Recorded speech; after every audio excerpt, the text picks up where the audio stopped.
اعوذ باللہ من الشیطان الرجیم بسم اللہ الرحمن الرحیم۔ معزز سامعین و ناظرین سلام علیکم۔ میرے معزز سامعین و ناظرین، آج میری گفتگو کا عنوان سرور کائنات کی ایک مشہور و معروف حدیث مبارکہ ہے جو متفق بین الفریقین ہے۔ تمام مسالک کی کتابوں میں یہ حدیث مبارکہ موجود ہے۔ بڑی مشہور و معروف حدیث، سرور کائنات نے فرمایا خلفائی اثنا عشر کہ میرے 12 خلیفہ ہوں گے۔ غور سے سنیے گا، سرور کائنات نے کیا فرمایا کہ میرے 12 خلیفہ ہوں گے۔ کس نے کہا؟ رسول نے فرمایا کہ میرے 12 خلیفہ ہوں گے۔ تو میرے معزز سامعین، میں اپنی بات کو اس لیے دہرا رہا ہوں تاکہ آپ لوگوں کے ذہنوں میں یہ محفوظ ہو جائے کہ سرور کائنات نے فرمایا کہ میرے 12 خلیفہ ہوں گے، یعنی کس کے؟ نبی کے، رسول کے 12 خلیفہ ہوں گے۔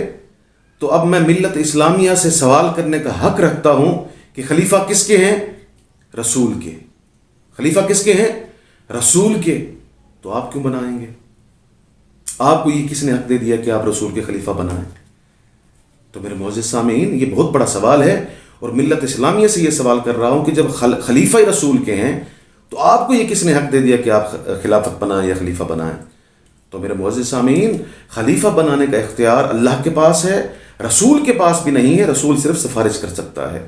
سورہ بقرہ کی آیت نمبر 30 میں پروردگار عالم نے ارشاد فرمایا، بسم اللہ الرحمن الرحیم، وَإِذْ قَالَ رَبُّكَ لِلْمَلَائِكَةِ إِنِّي جَاعِلٌ فِي الْأَرْضِ خلیفہ۔ میرا حبیب، اس وقت کو یاد کرو کہ جب میں نے ملائکہ سے کہا کہ میں زمین پر خلیفہ بنانے والا ہوں، یعنی پہلی خلافت کا اعلان پروردگار عالم نے کیا کہ انی جاعل فی الارض خلیفہ، کہ خلیفہ میں بناؤں گا، خلیفہ میں بناؤں گا۔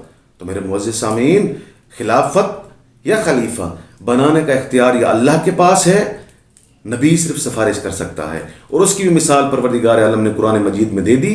دیکھیے سورہ طٰہٰ کی آیت نمبر 29 میں پروردگار عالم نے ارشاد فرمایا کہ موسیٰ علیہ السلام نے دعا کی۔ کیا دعا کی؟ بسم اللہ الرحمن الرحیم، وَاجْعَلْ لِي وَزِيرًا مِّنْ أَهْلِي هَارُونَ أَخِي۔ موسیٰ علیہ السلام دعا کر رہے ہیں کہ میرے مالک میرے لیے ایک وزیر بنا دے جو میرے گھر سے ہو، ہارون اخی، اس کا نام ہارون ہے اور وہ میرا بھائی ہے۔ تو اب میں جناب موسیٰ علیہ السلام سے سوال کرنے کا حق رکھتا ہوں کہ اے موسیٰ، جب آپ نے نام بھی بتلا دیا، آپ نے رشتہ بھی بتلا دیا، آپ نے یہ بھی بتلا دیا کہ وہ میرے گھر سے ہے، تو آپ بنا دیں۔ کہا نہیں، میں بنا نہیں سکتا، میں صرف سفارش کر سکتا ہوں۔ تو نبی نے سفارش کی۔ پروردگار عالم نے کیا کیا کہ جناب ہارون علیہ السلام کو جناب موسیٰ کا جانشین بنا دیا، خلیفہ بنا دیا، وصی بنا دیا۔ تو میرے معزز سامعین، دیکھیے، نبی کا خلیفہ یا نبی بنائے گا یا اللہ بنائے گا۔ ٹھیک ہو گیا۔ اور دوسری بات یہ ہے کہ عوام الناس جسے چاہے خلیفہ بنائے، کوئی اعتراض نہیں۔ جسے عوام خلیفہ بنائے گی وہ عوامی خلیفہ ہوگا، جسے پروردگار عالم خلیفہ بنائے گا وہ رحمانی خلیفہ ہوگا۔ تو میرا سب سے بڑا سوال یہ ہے کہ جب خلیفہ نبی کے ہیں تو آپ نہیں بنا سکتے، آپ کے پاس یہ اختیار ہی نہیں ہے۔ اور جو خلیفہ آپ بنائیں گے اس کا حشر سنا دوں، خلیفہ تاریخ میں گزرا ہے، بہت توجہ کیجئے گا۔ تاریخ میں ایک خلیفہ گزرا ہے کہ جس نے جمعہ کی نماز بدھ کو پڑھا دی تھی، جمعہ کی نماز بدھ کو پڑھا دی۔ اور یہ میں کوئی کہانی نہیں سنا رہا، یہ تاریخ کا حصہ ہے۔ اور میں نام اس لیے نہیں لے رہا کہ اللہ بھی ستار العیوب ہے، اللہ بھی عیبوں پر پردہ ڈالنے والا ہے۔ تو میرے معزز سامعین، اس خلیفہ نے کیا کیا کہ نشے میں مست ہو کر اس نے جمعہ کی نماز بدھ کو پڑھائی اور پیچھے مڑ کر پھر عوام سے کہا کہ اور پڑھا دوں، تو عوام نے ہاتھ جوڑ لیے کہ یہی کافی ہے۔ تو میرے معزز سامعین، میرا آج کا پیغام یہ ہے، میرے اس جملے پر غور کیجئے گا کہ جب بندہ اللہ کے کاموں میں دخل دیتا ہے تو کیا ہوتا ہے۔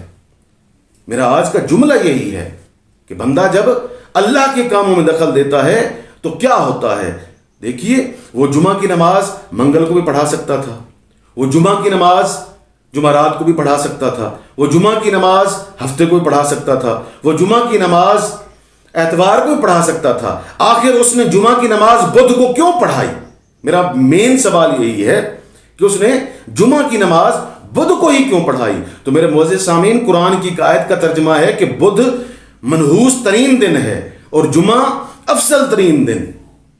میرے جملے پر غور کیجئے گا، جمعہ افضل ترین دن اور بدھ منحوس ترین دن، یعنی اس نے کیا کیا اس خلیفہ نے کہ افضل ترین دن کی نماز منحوس ترین دن کو پڑھا دی۔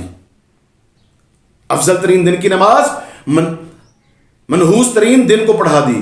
تو میرے معزز سامعین، میرے کہنے کا مقصد یہ ہے، میرے کہنے کا مطلب یہ ہے کہ بندہ جب اللہ کے کاموں میں دخل دیتا ہے تو یہی ہوتا ہے کہ افضل ترین کو ہٹا کر اس کی جگہ پر منحوس ترین کو بٹھا دیا جاتا ہے. یہ ہے. تو میرے معزز سامعین، میرے ان جملوں پر غور کیجئے گا، اور آپ لوگوں سے گزارش کرتا ہوں کہ میرے چینل کو سبسکرائب بھی کیجئے گا، میری ویڈیو کو لائک بھی کیجئے گا، شیئر بھی کیجئے گا اور کمنٹس بھی کیجئے گا. والسلام.